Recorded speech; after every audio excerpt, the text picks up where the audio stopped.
हम ये चीज़ फील करते हैं कि अगर किसी ने कुछ बोला तो उसने हमारी इंसल्ट कर दी, या उसने हमारे आज तक किए हुए चीज़ को वैल्यू नहीं किया, या वो ये सोच रहा है कि we are not good for something. लेकिन ये सब चीज़ें तो उसने बोली नहीं है ना।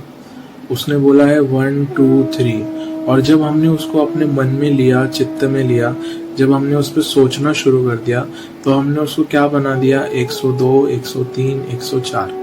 वो व्यक्ति क्या कर सकता है, बस बाहर खड़े रह के बोल सकता है और बोलते ही जा सकता है।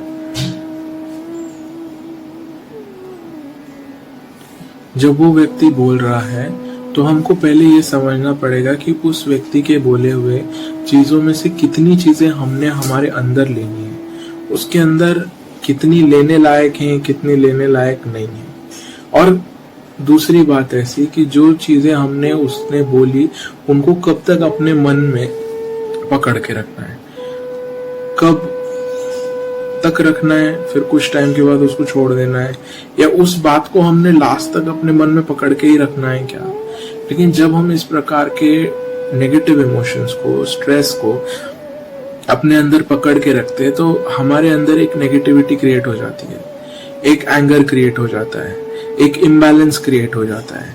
उस वक्त हम अपने आप को जज करने लगते हैं, हम गिल्ट में चले जाते हैं। जब हम इस गिल्ट में चले जाते हैं तो अ स्टेट ऑफ एंगर आ जाता है, a state of sarcastic ideology आ जाती है।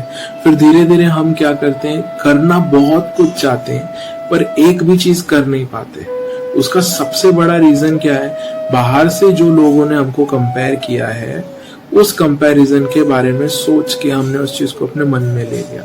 जब उस चीज को हमने अपने मन में ले लिया तो अभी क्या हो रहा है, धीरे धीरे हम अपने आप को अनकॉन्शियसली उन लोगों के थॉट प्रोसेस के हिसाब से डील कर रहे हैं, हैंडल कर रहे हैं। तो सबसे पहले तो ये समझना है कि भाई अगर कोई कुछ बोल रहा है तो सुनना है।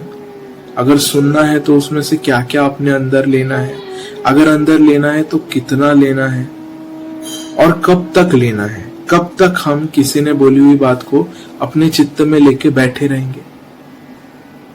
अगर हम किसी ने बोली हुई बात को अपने मन पे बिल्कुल वजन बना के रख रहे हैं तो आज नहीं छोड़ेंगे, कल नहीं छोड़ेंगे, मरते दम तक वो विचार, वो स्ट्रेस, वो इम्बैलेंस हमारे साथ चलते जाता है। और जब हम ये क्रिया कर रहे हैं तो हम क्या कर रहे हैं, अपनी बैटरी को डे बाय डे लो कर रहे हैं। अपना जो आज्ञा चक्र है उसको हम वीक वीक वीक वीक करते जा रहे हैं। और जब हम मर भी जाते हैं उसके बाद भी हमारे साथ वो प्रेशर, वो स्ट्रेस चलते ही जाता है। हमारी ये जो पावर है कि हम लोगों को माफ कर दें, अपने चित्त को हल्का कर दें, अपने मन को एकाग्र कर दें, इस एनर्जी को हम यूज ही नहीं कर रहे। हमने अभी क्या बोलना शुरू किया है कि भाई मेरे ऊपर स्ट्रेस है, मेरे ऊपर पेन है, या जो चीज़ हम बहुत टाइम से करना चाहते हैं वो चीज़ हम क्यों नहीं कर पा रहे। उसका रीज़न क्या है कि हमारा जो चित्त है, हमारा जो अटेंशन है, हमारे अंदर की जो एनर्जी है वो कहाँ है, लोगों में है, उनके कमेंट्स में, उनके क्रिटिसिज्म में, उनके थॉट प्रोसेस में हम अटके हुए हैं।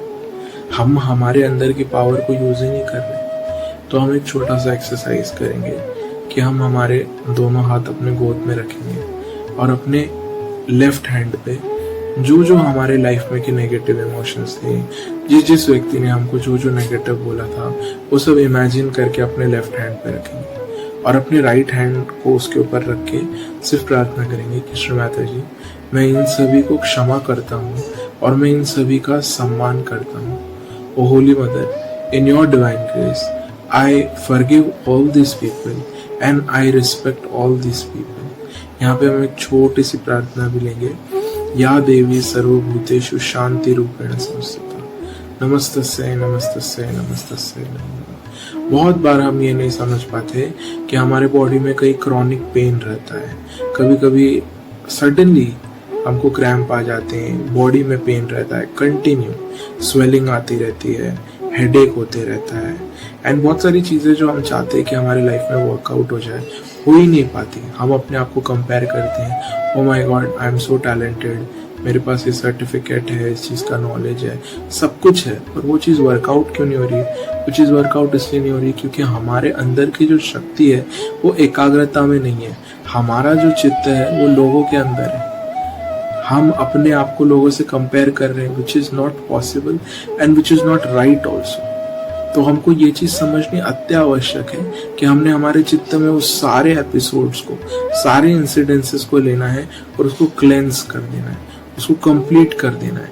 ऐसे सभी विचारों को, ऐसे सभी व्यक्तियों को, सबको मुक्ति दे देनी है। क्योंकि जिस पल हम हमारे चित्तों को हैवी करके बैठे हैं कि आज तो इस व्यक्ति ने मेरा अपमान कर दिया, इस व्यक्ति ने मुझे कहीं का नहीं छोड़ा, ये व्यक्ति हमेशा मेरे बारे में गलत बोलता है, उसको ऐसा लगता है और मैं तो अभी ना I am going to revenge on this person, time will come and he will gain pain in his life because he has to pay for what he has done. पर ये सारे थॉट्स, ये सारे विचार हमको हैवी कर देते हैं, जड़ कर देते हैं। बहुत बार जो हमारे बॉडी में इडियोपैथिक पेन है, साइकोसोमेटिक इम्बैलेंसेस हैं, बहुत सी बार हमारे करियर में भी बहुत सी चीज़ें वर्कआउट नहीं हो पाती। उसका बहुत बड़ा रीज़न क्या है कि हमारे अंदर की एनर्जी तो सामने वाले में चली गई, फिर हमारी ग्रोथ होगी कैसे? तो हमको क्या करना है? क्षमा करना है। हमको वो व्यक्ति का नाम लिखना है और कहना है हम क्षम, हम क्षम। जो भी इंसिडेंट्स है, जो भी एपिसोड्स हैं, जो भी व्यक्ति हैं जिनके कारण आपको ऐसा लगता है कि इनके बोलने से, इनके व्यवहार से, इनके कुछ करने से आपको दुख पहुंचता है, तो आप उस पर एक आपका राइट हैंड रखिए, चैतन्य लहरियों की अनुभूति कीजिए। आप चाहिए तो उसको बंधन दे दीजिए और वो एक प्रार्थना कीजिए कि श्रीमाता जी मैंने इनको क्षमा कर दी, आप भी उन्हें क्षमा कीजिए, मुझे भी क्षमा कीजिए और अपने चित्त में ले लीजिए।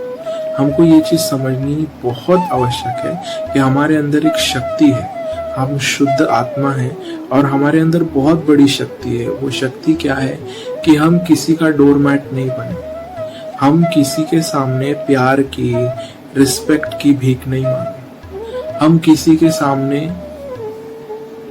हेल्पलेस नहीं बने। तो ये चीज समझते हुए पूरा चित्त एकाग्र करके अपने लेफ्ट हैंड पे लिखेंगे वो पूरा एपिसोड, वो पूरा इंसिडेंस जो भी हुआ था और उसको क्षमा कर देंगे और उसको पूरी तरीके से अपने चित्त से, अपने कॉन्शियसनेस से निकाल देंगे। जब आप ये क्रिया करेंगे विद इन 15 to 20 डेज आपका माइग्रेन स्टॉप हो जाएगा, आपके मुंह में अल्सर आना बंद हो जाएगा, आपकी एसिडिटी बैलेंस में आ जाएगी, आपका बॉडी पेन रिकवर हो जाएगा एंड एट द मोस्ट, जिसको कहते हैं हम लोग लक्ष्मी की प्राप्ति, जो आपका लक्ष्य है वो आप प्राप्त कर लेंगे। लक्ष्य और मी, लक्ष्मी, इसके बीच में क्या आता है? Drain of energy. Drain of energy किस चीज से होती है? विचारों से होती है। विचार क्या है कि भाई हम दुश्मनों का इलाज करने पे पड़े हुए हैं और खुद का भला करने के लिए हमारे पास टाइम नहीं है। तो इसलिए जब हम हमारे हृदय पे हाथ रख के बोलते हैं लोका समस्ता सुखिनो भवन्तु, श्रीमाता जी पूरे विश्व का कल्याण कीजिए, पूरे विश्व को सुख दीजिए, शांति दीजिए, समृद्धि दीजिए। तो उस प्रकार से क्या होता है ना, हमारे शरीर के अंदर जो भी सेल्स हैं वो सारे, पूरे वर्ल्ड का जो डीएनए स्ट्रक्चर है उसके अंदर जो सेल है कम से कम 80% ये प्लांट्स, एनिमल्स और को ह्यूमन बीइंग्स से मैचिंग है। तो जब हमारे ये दो सेल्स देखते हैं कि भाई ये सामने जो है वो भी सेम है, फिर ये लड़ रहा है, तो फिर वो आपस में भी लड़ना शुरू कर देते हैं। और उसके बाद हमको आती हैं ये कुछ बीमारियां जिनको हम कहते हैं ऑटो इम्यून डिजीजेस। हमारा जो इम्यून सिस्टम हमारा भला करने के लिए बना हुआ था, हमारे ब्रेन में जो डोपामिन रिलीज होना था, तो ये सारे न्यूरोलॉजिकल इम्बैलेंसेस, सारे जेनेटिक डिसऑर्डर्स, इन सब का बीज यही है हेट्रेड, जेलसी एंड एंगर। तो हमको ये चीज समझनी पड़ेगी कि हमारा जो लिवर है, हमारा जो चित्त है, उसका सबसे बड़ा दुश्मन ये एंगर है। और आज हमको या देवी सर्वभूतेषु शांति रूपेण संस्थिता बोल के सभी प्रकार के एंगर को डिसॉल्व कर देना है। जय श्री माता जी, थैंक यू।